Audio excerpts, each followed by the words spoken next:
Hey everybody, and welcome to Side Quest, the Authors and Dragons episodes we do when we're not doing the game for which you know the podcast from which you know all of us. All right, I'm having harder and harder ways of making that more convoluted, but we will press on. Joining me today from the podcast are Rick Gualtieri, Robert Bevan, and Steve Wetherill, and they are here to help me interview and just generally fan out with Kyle McClarey, the outstanding narrator that some of you might know from my Superpowers audiobooks, and whose voice you probably will recognize from just so much stuff. Yeah, I mean, your IMDb page just keeps scrolling and scrolling and scrolling. it's getting fairly lengthy, yeah. So Kyle is a voice actor outside of also being a narrator. And I also noticed there were a couple of writing and sound production credits on there as well. So quite well-rounded in the voice trade. So I guess, Kyle, please give an introduction to the folks who might not be familiar with your work. Sure. Hi out there, everybody. My name's Kyle McClarey. I am a voice actor, as Drew so eloquently described. Some of my better-known credits would be 9S from Nier Automata, Mob in Mob Psycho 100,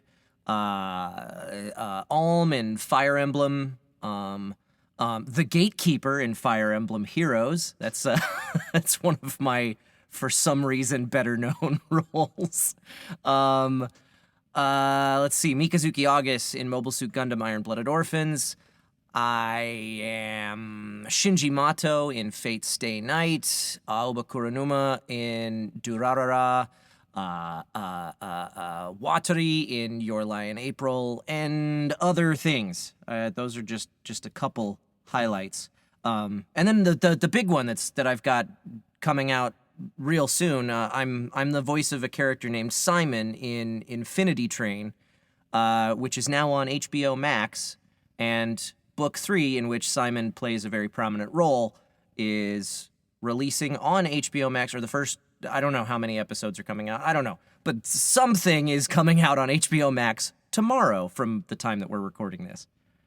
By the time listeners are hearing it, it is absolutely out, because we're doing this the night before, and turnaround is not that quick. Right. Yeah, I was doing research for this episode earlier in the day, and I knew you had done a lot of voices. I did not realize the depth of how strong that lot should be emphasized. And I loved the first two books of Infinity Train, so I was really jazzed. I was like, oh, he's gonna be in it. Oh no, bullshit, he's a lead in it. Yeah, I'm really excited about that. I had one episode in book 2, and I think about a year went by between, maybe it wasn't a year, I don't remember, but I remember when I booked that gig and went in and recorded for it, they were like, so assuming we get, like, if we get picked up for a season 3, you're gonna have a pretty big part in it. I was like, well, that's cool. And then several months went by, and kind of got to the point where it was like, well, that's probably not going to happen. And then I got the email letting me know. Nice. Yeah. Man, that's cool. I was already excited for that. I am ready to go. It's good too. I mean, it's not to spoil anything, but it's a little different from the first 2 books. So I like that. Yeah, that's definitely a series not afraid to push itself. Yeah. I think I had mixed feelings about the move to HBO Max, but based on the tonal shift, I think it makes sense. That's all I'm going to say. Awesome. Well, listeners, you can go check that out right this very moment. So I suggest you do. The rest of us have to wait until tomorrow. Yeah, so why are you listening to us? Don't wait, finish the podcast. We don't get paid by the minute, so if they pause to go check out one of Kyle's projects every time we talk about it, it's going to take them a while to finish this episode. Right. Yeah, I just want to point out, my wife and my oldest son were fanboying the shit out of you when I mentioned I was getting on this podcast. My wife she's a musician, and she absolutely loves Forest the piano. And when I mentioned that you played a Gino, she just lost it. That's funny. You've given me some serious girlfriend cred. which is a strange thing to say to somebody I haven't met before, but you have. Well, thank you. That's funny. Yeah, we were just looking over, and it was crazy the number of series you've been in that we have all like talked about or referenced. I mean, I think on the podcast, Baki has come up as one of Steve's favorite modern animes a dozen times, and I know you had some parts in that. Very little bit. Yeah. I have loved Psyche K for just years and years. And I was like, holy hell, you got to be the voice in the sequel series to Psyche K. Yeah, that was a lot of fun. That one was a weird situation because I mean, anytime it's a recast situation, you're always going to get there's no way to do that perfectly. But yeah, it's people get attached to voices. Yeah, for sure. I obviously was not involved in that decision-making process on how the recast happened. The entire cast is different from the original dub, and that was a decision that was made well above my pay grade. Something to do with rights changing hands, probably. I don't know, but we tried to kind of tip our hat to the original dub while also doing our own thing with it. And getting to play Psyche was just a lot of fun. He's such an even-keeled character that just doesn't give a shit about anything or anyone really, and it's so much fun. I'd like to say I did some research before coming on today too, and I've never seen any of these shows. All right, that's totally fair. Wait, you talked about Baki on a podcast, Beth. I was there for it. I've never seen it. Oh, okay. This is every podcast we do. This is kind of every podcast we do. This is sort of a running theme, Carl, where Bevan will come onto a podcast about something we're all very passionate about, and he does not know what we're talking about. So it's an educational process for him. I'm just lonely. Yeah, it's like, hey, we're talking to George Lucas today. I don't give a shit who he is. He is the voice of the listener who does not have context, to make sure that we are always keeping things nice and grounded for anybody who doesn't know the things we might take for granted. Yeah, if you're listening to this and you don't give a shit about anime or video games or podcasts, Bevan's kind of your spirit animal here. You're welcome. Well, what I love is you've been a big part of my 2020, not the bad parts, mind you, but like just the fact that you had roles on Last of Us Part 2 and Final Fantasy VII Remake, which both games of which I poured far more hours into than I should have. I haven't played either one yet. They're on my list, but I haven't gotten to them yet. I had very small roles in both of them, but it was cool to be a part of both of those projects. They're obviously big cultural touchstones. It's always cool when you get to be involved in something that reaches so many people like that. Oh, absolutely. That's kind of an odd question because obviously if you're interested in these projects as a player, how's that feel playing through something knowing that you might pop up at any moment? Is that weird at all? Or? I mean, at this point, I'm kind of used to it. The big one for me was probably Nier, because that was my first lead role in a major release, as far as games go, and I definitely had a little giddy feeling when I started playing through the demo and I was hearing myself talking to me and stuff. But I've logged a lot of hours. I'm a Twitch streamer as well now, streaming games that have to do with my voice acting career, and I've played a lot of games that have me in them now. Oh, wow. What's your Twitch handle, Kyle? I bet a lot of our listeners would be down for exactly that kind of content. Oh, twitch.tv/Kyle McCarley. Perfect. We'll put that in the episode description as well for easy clicking. Awesome. It's a whole new level of meta there. It's great. Yeah. All right. So let's roll back the dial here. How did you get into this? How did I get involved in this? growing up, all I ever wanted to do was be an actor. I wanted to be in the movies and on TV and whatnot. I grew up in a small town in Kansas. I moved out to Los Angeles to go to school and got a degree in theater at the University of Southern California. And at some point throughout that process, kind of lost my passion for being on stage and being in front of a camera. But I got really into World of Warcraft and got involved with a podcasting network back in my college years. And one of the big things that I did as part of that podcasting network was co-write, co-direct, and play about 12 different characters in a radio play loosely set within the World of Warcraft universe. And Nice.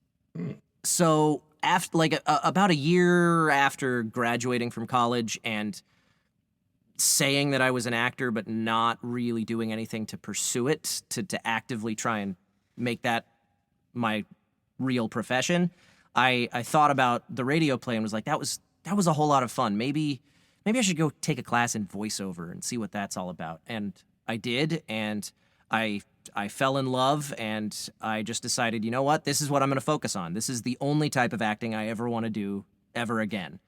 And that's pretty much been the story ever since. What was your first big break?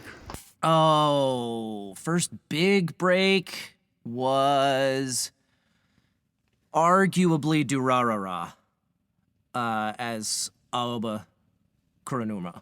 I had done a lot. I had gotten into audiobook narration by that point in time and done a fair amount of like recorded from home projects that were, paying me like $100 to record some radio spot in, I don't know, Tacoma or whatever. But then I started going to casting director workshops around Los Angeles, and I met a casting director who works for Bang Zoom Entertainment, which is a big anime dubbing production studio. And she started sending me some auditions after that workshop, and I think I booked one, maybe two projects before Durarara, but that one was the one that really kind of solidified things for me and started opening the floodgates. Awesome. I'd say in your experience growing up, you must have seen the evolutions of these mediums, particularly in video games. I'm thinking right back to like the first Resident Evil game in the proto days of voice acting. And even anime, I guess, has just come along huge leaps and bounds in popularity in Western culture since it used to be a kind of niche thing. Yeah. To be there and see the evolution in that fandom, were you just surfing that wave, or was it just something you always had an interest in? Or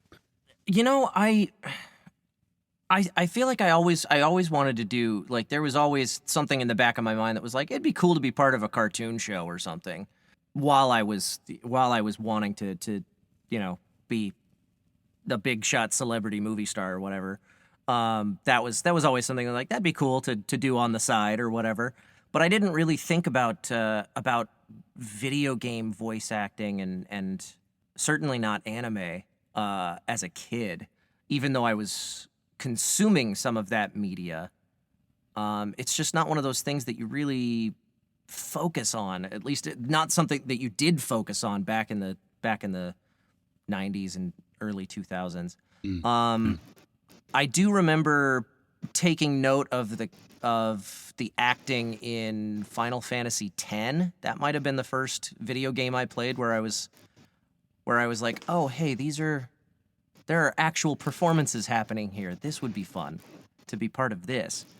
And then once I got into college, I had a teacher, an acting teacher named John DeMita, who I've now worked with several times, which is kind of a bizarre thing. But I remember learning that he was working in the anime industry back when I had him and as a teacher, and I was like, oh, that's cool. Anime, that'd be fun, huh? Wonder how you get into that, and then promptly forgot about it for the next 5 years or whatever. Oh, isn't that how it goes? Yeah. Well, it is on this podcast. Yeah. Very true. All right. Well, I'll steer us to a audio book-ish direction real quick. Let's see.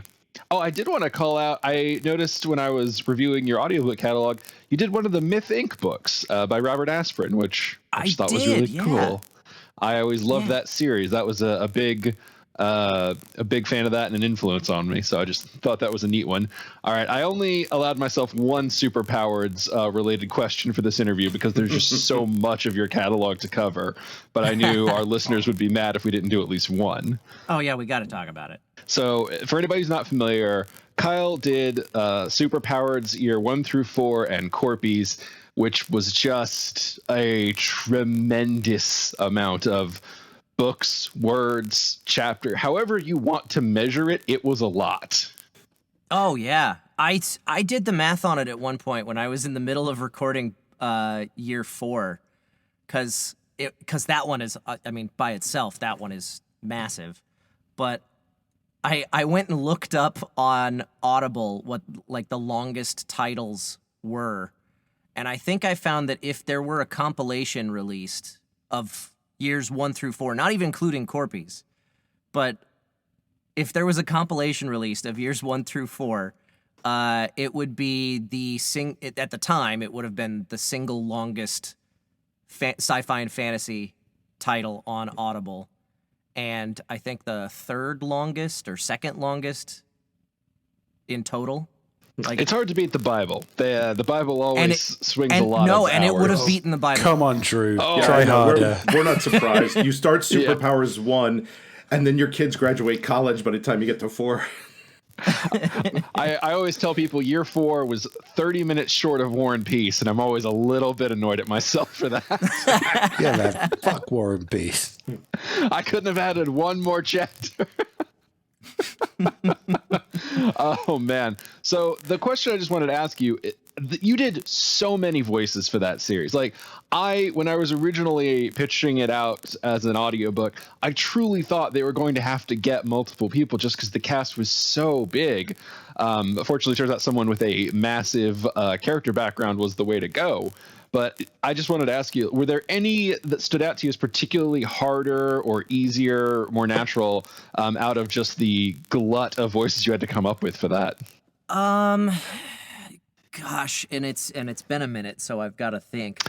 I think with the core cast, with the characters that are around a lot, and especially for as long of a series as it was, I became so familiar with those characters, and they're all very well developed too. All of those characters are so specific, so it was that made things easier. It's weirdly enough, generalizations are harder to act because there's not enough guidance for what they're supposed to sound like. But when you get those specific character descriptions and archetypes, the voice just kind of comes from that. And I think with as many characters as there were they were around so much that it was pretty easy to just automatically remember, oh, that's what this person sounds like or whatever. But I also when I was doing audiobooks, I developed my own little method for keeping character voices organized for myself, which was an Excel spreadsheet with little MP3 samples embedded in it that actually I think I was still sending stuff off to authors. I think I sent it to you, Drew. You did. The character guides. Yeah, I loved it. I remember you had names, the descriptions you'd pulled out of the text, and then you had your audio sample files so that we could go through and make sure everything lined up. Yeah, and then that way when I was recording, I could, if I got to a character that I was like, oh, right, I haven't visited this character in a while. What did they sound like again? And then I could just pull up that Excel spreadsheet and play the sample and parrot it back until I had it firmly planted in my brain. Yeah, I love Excel and spreadsheets, and I did not know you could embed audio files like that. That was a pretty cool one for me. I think I just figured that out just because I was like, wouldn't it be nice if? And then I tried it. That is very well organized. There's a lot of nerds listening to this right now getting very excited about the possibilities. God, a co-author, I'm sure, is listening and and taking notes because she loves to give audio, notes. It might even help us remember what happened on the podcast last week. No, it won't. Whoa, let's not go losing the magic of what we've captured here, Steve. It's been 5 years. I think if people wanted... I'm not looking at that shit. So I am curious, given the just massive amount of roles you've done, what roles do you find yourself best known for, I guess, when you're going out in your respective fields? Oh, I think that was, that was probably the list at the top of the show. 9S from Nier Automata has got to be the top of the list for what people know me for. Alm from Fire Emblem a little bit, Mob from Mob Psycho, Mikazuki from Gundam a little bit, but 9S is far and away the one that I get the most attention from.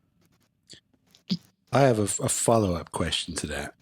Because, anime's a lot more mainstream than it used to be, but some of it's still pretty weird. And that's why there's got to be some lines that you've been offered to say that you just must think, that's a very strange thing to say. What's the weirdest? What's the weirdest line you've ever had to say? Oh gosh, I wish I could. I have the memory of an elephant, man. I wish I could remember something specific. I know I've had some issues with bad adaptations before, which is I think Drew mentioned that there are some writing credits on my resume. I don't even know if they're on my IMDb, but I've gotten into script adaptation for anime largely because of the fact that I was working on enough stuff where I'd be in the booth, and it's most irritating when it's something where I'll watch it in Japanese ahead of time with the subtitles, and I'll go, "Ooh, this looks like it could be kind of great." And then we get into the booth, and the script adaptation is just abysmal. And so that drove me crazy enough to where I started getting into script adaptation because I was like, I want to be part of the solution to this problem. Sensible. Yeah, so it's, I get it because it's underpaid work for sure, but I've had to say some pretty abysmal lines of dialogue. One that always stuck out in my mind was, why would you do something that was akin to throwing your life away? Really? That was the best way you could come up with to pad that out? I know we got to match those flaps. I know you're not getting paid a lot, but we got to figure out a better way to... I don't think that actually made it into the final. As far as bad translations go, that one's kind of tame. Yeah, for sure. What I loved about some early anime is when you just get somebody who's like, they've tried their best. The mouth is moving in a certain way. They've got something they need to say. And, they've got to go for lunch soon. But I appreciate that you're one of the people out there trying to, make that better. Yeah, when it comes to dubbing, I think writing is underemphasized across the board, and it is first, second, and third in order of importance for me. I still remember the South Park episode where they were making fun of Japanimation back in the 90s. Oh, yeah. And they were just... And it used to happen all the time. It's like, well, we've got an extra syllable left over, so we'll just have them go, what? For no reason. Yeah. Yeah, that did used to happen. The industry's come a little bit... come a little distance since then. I know. I'm just I'm nostalgic for the weird days, but it's a lot better now. We're used to watching Battle of the Planets in the 1980s there. the discussion of adaptation writing, I'm just curious, have you happened upon the Ghost Stories dub? I loved that dub so much. Yeah. Is that not the most crazy? I want so badly to work on something like that.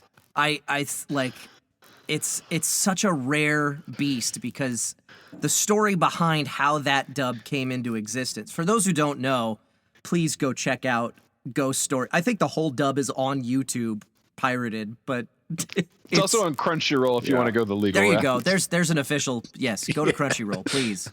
Go to Crunchyroll. Don't pirate things. But that dub, they took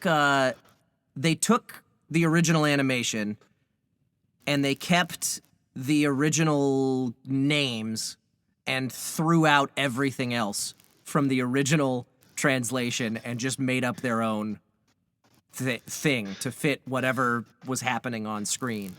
And it is definitely TVMA rated material. And it's hysterical. It's so much fun. I want nothing more than to find. It's so hard because the story behind how that dub came into being was that, whatever studio produced it in Japan, whoever the rights holders were, just said, "Here, take this. We need a dub so that we can sell some DVDs. We don't care what you do with it," because it didn't do well in Japan. So. And that is so unusual because most of the time, if it doesn't do well, it doesn't get a dub. And if it does do well, then Japan is very hands-on and they want everything to be. They're very particular with how they want things to turn out. So getting to work on something where you can just do whatever you want with it. I think the actors were also told. Use the script as a guideline, but if you have a funnier idea, please just go for it. Improv, as long as it fits the timing. That sounds like a dream where they're like, just do what you want. Can I get that in writing? From our point of view, from people who specialize in fuckery, if there was some kind of just bidding site where you could go to this didn't do very well. You guys can have it if you want. Yeah, I might quit writing my books if that was my alternative job. I would love nothing more than to find something like Ghost Stories that I could just be like, here's some money, let me have it so that I can do my own thing with it. This is my thing now, and it's gonna get weird. Yeah.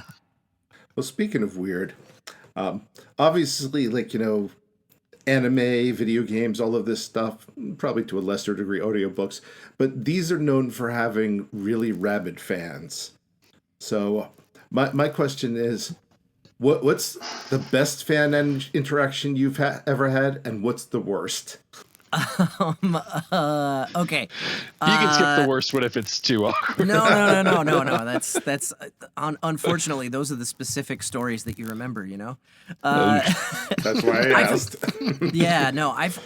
I've had a lot of great interactions with fans because prior to the world imploding and all of us bunkering down, I used to go to conventions a lot.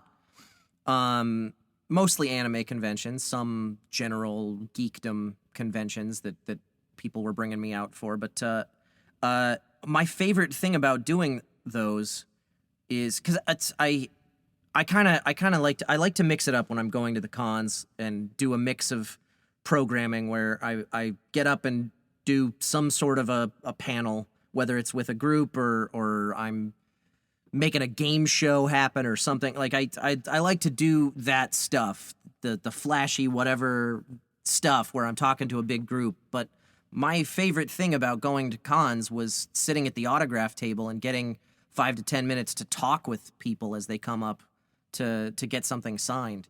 And I've seen some amazing things that people have made just out of their love and their fandom for stuff. I've seen some incredible cosplay.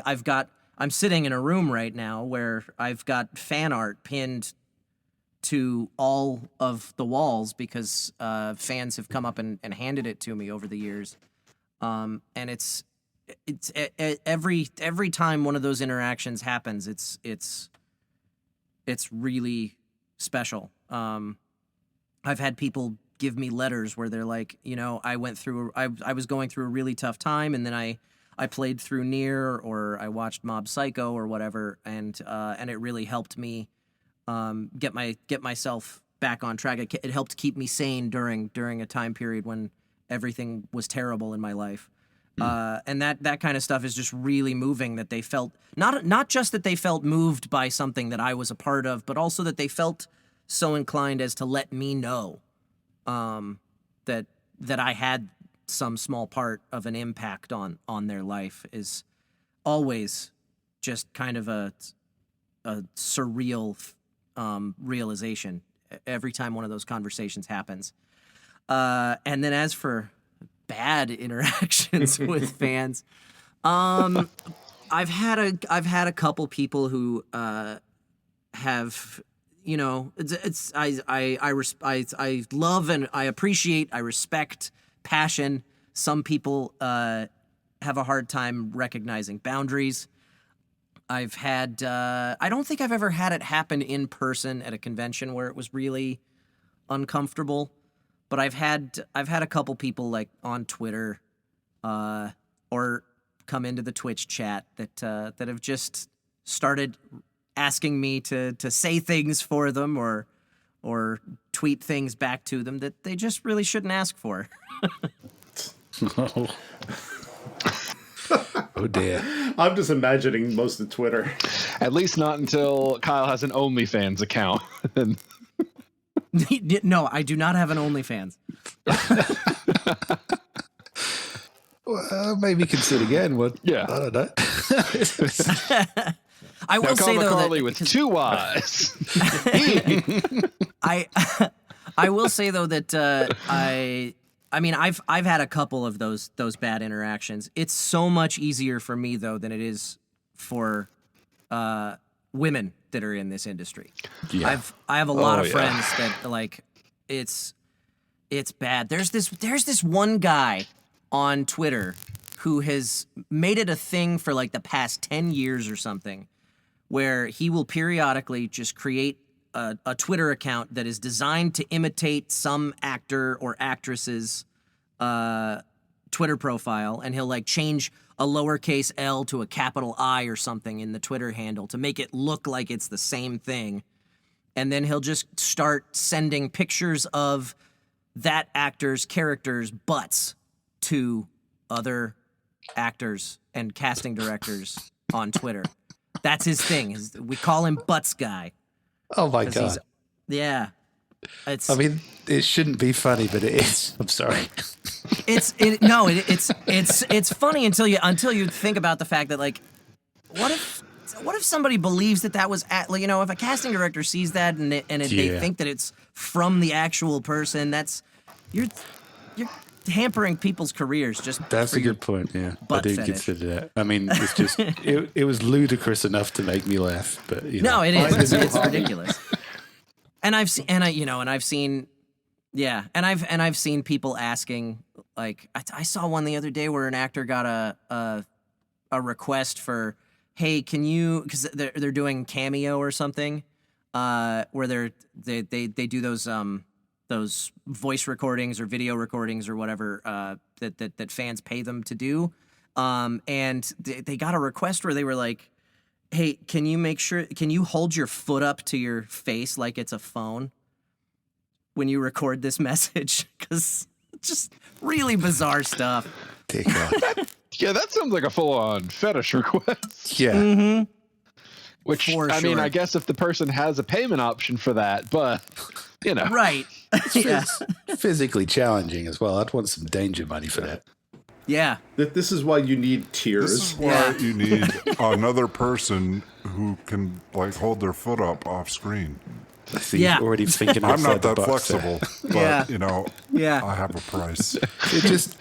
It amuses me to think we've spent 5 years doing this podcast now, and I could have spent like double that being the Twitter butt guy if I just managed my time better. Yeah. If I was truly dedicated. All Right, the yeah. wasted years. Well, Kyle, you mentioned a little bit earlier about how the pandemic and lockdown and everything has affected your convention appearances, which, yeah, a lot of us samesies. It's a Oh weird yeah, one. I'm sure. But I just sort of wanted to see, like, how has this affected your work / recording, just job process as a whole? Well, thankfully, I have been able to continue working. That's great. But instead of going to various locations throughout Burbank and Los Angeles, I am staying in this room for all of it. I'm recording in my home studio for everything, which is, I mean, there are perks to that, but it's also it's getting very lonely, just me and my wife hanging out all the time. And she keeps giving me crap for as much time as I spend in this room. She's also a voice actor and uses this room, but whenever she's not using it, it seems, I'm in here doing... That's wild. Did y'all meet through the profession, or was that just a very happenstantial coincidence? She got into voice over specifically because of me. But she's always been an actor. We met through mutual friends from that front. Oh, that's cool that y'all have found success in the same field. Mm-hmm. She's her name's Caitlin Galt. She's the voice of Fenico in Agretzko. That's kind of her biggest feather in her cap. Nice. Awesome. Oh man. All right. So I have another one for you. So I know the Billy West has said that Fry is pretty much close to his voice. I wanted to ask if you had a parallel to that. If there's a voice that you have done that is just, it's sort of a default of your own that you got away with. Oh, I feel like the industry has evolved a lot on that front, because as much fun as it is to do those wacky, zany, character-y sounding voices, that's not what's cool and hip anymore. Now, the vast majority of the stuff I do is just my natural voice. 9S, Alm, not Mob, not Mikazuki, but Simon in Infinity Train. It's a lot of the big stuff that I do is not very far removed from just me, because that's what's trending these days, is something that sounds real. That's awesome. That's probably also easier on the vocal cords in general, not having to go to the weird places. Yeah, for sure. I think if you're doing character voices that are stressful, then you're doing it wrong. There are a couple voices that I've discovered that I can't do because I can't sustain it, so I just don't bother. Creature voices are really not my thing. I know a couple actors that can do it very, very well, and when I get into a session and I'm asked to do something creaturey, I'll be like, you know what, I'll do my best, but you really need to hire somebody like Kellen Goff or D. Bradley Baker or something, because those guys know how to do this stuff really, really well. And I can only do a couple little things that sound creaturey and not hurt myself. Yeah. I remember I made a mistake with one of my early audiobooks where I tried to do... there was a character who only had just a couple lines throughout the book, that was like this demonic creature guy, and I did like a Dr. Claw from Inspector Gadget type of voice. Oh, that's got to be rough. Yeah, so I did, but he didn't talk much. So I'll get you next time, Gadget. That thing.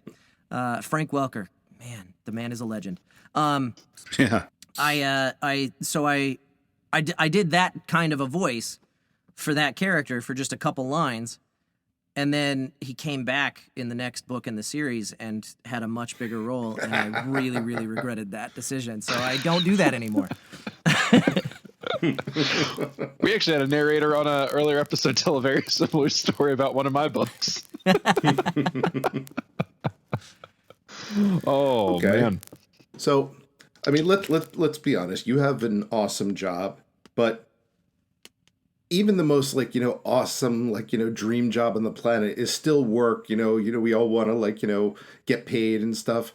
So taking that into account, what have been some roles that have just been pure joy for you, where where it's like, okay, it's work, you're getting paid, you're doing that, but it was just so much fun, it just didn't feel like it. Well, Infinity Train is definitely one of anytime I get to do group records, which is not really a common thing, especially in a pandemic world. But original animation, cartoon shows, typically, at least pre-pandemic, were recorded in group settings where they'd bring in a group of actors to the studio at the same time, and we'd all get together in the same booth, and we'd all have our own microphone and play off of each other, and that is so much fun. It harkens back to my theater days. But doing stuff, and then you get that giddy feeling of like, and we're getting paid for this, and we're getting paid pretty well. This is awesome. That's the original animation stuff is probably the most joyful I feel working in voiceover. I love working on video games. I love working on anime. But the more solitary it is, the more like a job it starts to feel, I think. When you get that collaborative experience, that's where it's really a lot of fun. And I have had a couple sessions in this post-pandemic world for original animation, still under NDA, so I can't say what it's for, but where we've done group records using Source Connect Now or other remote recording software solutions where all of us are recording on our own system, kind of like we're doing this podcast, but we're playing off of each other and we're acting together, and that's kind of recapturing some of the magic for me, which is great. Yeah, it's really cool that y'all found a way to sort of adapt as best we can in the situation. Yeah. Like I said, all the work is, I'm working just as much as I was pre-pandemic. It's just all happening in this room now. So on the subject of work, I suppose, and changing things, I was going to say, so you've done audiobooks and you've done voice acting, and those are very similar fields, but I was going to say, are the processes to do them for you interchangeable? I mean, obviously the script demands would be different, but I guess, or would you be able to step between them, or is it sort of a different way you approach each project? I did step between them for a long time because audiobook narration was my bread and butter for a while before I broke into the anime world, and I continued to do both of, I don't know. I consider audiobook narration just a facet of voice acting. Like video game acting is a facet of voice acting. Commercials are a facet of voice acting. Cartoons are another one. Like they're all different. They're all related, but they're all their own little pocket. And everything calls for its own different flavor of things. One thing that's that definitely is different about audiobooks is that the text is scripture. You cannot veer from it whatsoever. And when it comes to anime, you're bound by the picture and the time constraints, but you still have a little bit of freedom to suggest things like, hey, wouldn't it be cool if we change that word to this word or something like that. And then as you get into video games a little bit more so, but original animation for sure, you start having a lot more freedom in terms of what you're saying, where you can add sounds and little pre-life and post-life to the line of dialogue. Even if you're not changing the strictly the words that are being said, you can add in little sounds and efforts and stutters here and there that make make it more your own. That's one way that things are different. Audiobooks, though, also allow for a lot more breadth of character disparity. Like I got to play all kinds of characters doing audiobooks that I will never play doing other things. Like, just because I can sound like a 90-year-old man doesn't mean that I will ever get to use that voice in a cartoon show or whatever. I might. I don't know. But, yeah, 90-year-old man feels like viable for cartoon, you know. That one, okay, that one's viable, but maybe, maybe the 90-year-old woman, not so much, Fair enough. That's interesting with audiobooks, although I think that depends on publisher. I know, like in a place like a Tantor or so, they're definitely going to hold to that. But on the independent side, I think there might be a little bit more of that freedom that you mentioned. Yeah, for sure. I still think you're kind of I don't want to say that it's not free, because it's different kinds of freedom. Like I said, you get to play all kinds of fun roles. You get to delve far further into the minds of each character than you ever will in other mediums. But it just from a technical standpoint, in terms of the text, you kind of, generally speaking, you want to stick as close to it as you possibly can. There are times where you have to change. Yeah, and authors are probably, I'm just going off the ones I've known in my life, not cool about their words being changed. Oh, right. Yeah. No. I'm not course. saying that we as a profession are. No, rightly so. I'm not saying that like we as a profession are stuffed up our own ass, but we as a profession are a little stuffed up our own ass. Oh yeah. I know some authors who will get on there with their narrators and be like, no, here's the proper inflection, and there's a little point where you got to be like, okay, this person is the expert. You're just the dumbass who put the words on the page. Maybe let them do their job. I had one independent author I worked with on one audiobook where he was like, I was actually kind of thinking that maybe this race of aliens or whatever. I did a lot of sci-fi and fantasy stuff. But this race of aliens or whatever it was, he was like, I was kind of thinking they should all have South African dialects. And I was like, dude, I mean, I could do it, but it's not going to be good. It's like, go watch Star Wars Episode 1 and then shut up.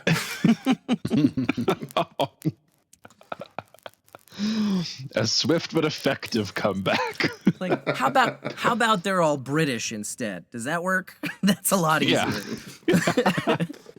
Yeah, Steve. Yeah, we're used to it. You need an invading force. Where to go to, guys? Oh, so you mentioned that you wanted to be an actor a lot growing up, and that you've gotten to obviously touch so many different properties. So I was just sort of curious, were there any that you've gotten to work on that, like, when you were a kid, you were like, I'd love to touch that or be a part of that, or, ones that you're still, maybe one day aiming toward? Star Wars is one that I'm still aiming toward, for sure. Yeah, I want to be part of that universe someday. One that sticks out in my mind for one that was kind of a childhood dream come true, even if it wasn't a fully realized that it was a dream, was Gundam. When I got to play Mikazuki in that show, when I was a kid, there was, as mainstream as anime ever got when I was a kid, was Toonami, which was an after-school block on Cartoon Network. Hell yes. Nice. Mm-hmm. Yeah, and I obviously I watched Dragon Ball Z and other shows, but probably my favorite was Gundam Wing. So much so that were we in 7th grade or 8th grade? I can't remember. Middle schooler, me and a group of my really, really nerdy friends each picked one character from the show that was our character, And me and my best friend to this day both went to school in costume before cosplay was a word, just on a regular school day, dressed as our characters from Gundam Wing. And then, fast forward many years later, and I got to voice a Gundam pilot. That's always gonna be special for me. That rules. That is awesome. I loved Gundam Wing too. It's also very funny that makes me picture 4 people in elaborate cosplay and whoever got to be Hiro Yui in a tank top. It was just so my character was Katra, and my best friend was Duo Maxwell, and it was just the 2 of us that went in costume. The rest of the group did not participate in that. Cowards. They regretted it for the rest of their lives. I bet so. Man, that's awesome. Yeah, that's such a cool, and it's been running so long too, because Wing was by no means the first. No, that franchise goes all the way back to the 70s, I think. Jesus. And each Gundam Wing was special because it wasn't part of the same overall timeline, as was Iron-Blooded Orphans. Those 2 were both their own, like, separate little alternate universe story within Gundam. But the vast majority of that franchise is all part of the same story, which is wild. God, yeah, that's a lot of continuity. No wonder they have a few spin-outs or spin-offs. Yeah. I don't know what the term for a parallel world one is. I don't either. Anime. Anime. Oh man, our buddy, we have another person on this podcast named Joseph Bratsy, who is a huge anime fan. He's gonna be very bummed he missed this one. So we are kind of running around toward the end of time. Kyle, we wanted to take a moment here at the end and thank you, but also give you a chance to, plug away as much as you would like to. All the stuff you have out, upcoming, that you would like folks to go check out. Sure. Well, you can always follow me on my Twitch channel, twitch.tv/Kyle McCarley, where I stream 3 days a week now. And only one of those is pertaining to voice acting. The rest of it's just for fun. Infinity Train on HBO Max now. Go watch it. Enjoy it. I'm in a bunch of stuff that's on Netflix. I'm trying to think if there's anything brand new. Oh, I'm spacing on it. So, if you follow me on Twitter, then you can catch announcements there. That's at Kyle McCarley on Twitter. Just Google the guy, listeners. Put some effort in. Jesus. And then watch Baki. Yeah. I'm going to go check out the sequel to Psyche K-Dub. I love that show so much, but because I loved it, I was always watching it the instant it came out, so I only ever saw the subs. So that's been an interesting experience. All right. Well, folks, we thank you so much, Kyle, for taking the time out to come and visit with us. And everyone, we hope you enjoyed this peek behind the curtain to voice acting, audiobooks, just a fascinating world. We'll be back next week with a regular episode of Authors and Dragons. Until then, bye. Bye. Bye. Bye.